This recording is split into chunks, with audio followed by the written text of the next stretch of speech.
Hello, in this video I'm gonna show you how to enable a right click on Magic Mouse. You can see that now whenever I click on my mouse, whether it's the left side or the right side, it doesn't perform the right click. But if you want to enable it, click on the Apple logo in the top left corner, then go to System Settings and now scroll down until you find Mouse. Now in Mouse you can see secondary click.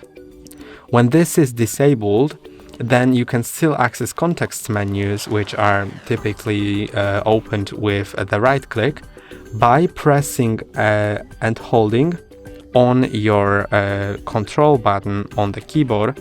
Then you can click normally.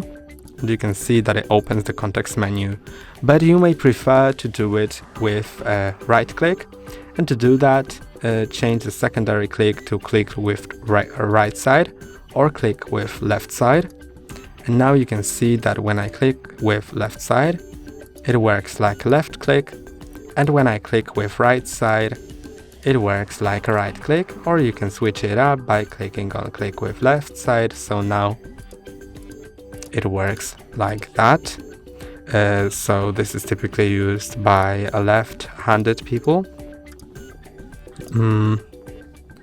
Yes, and that's how you do it. That's all for today. Don't forget to like and subscribe. See you next time.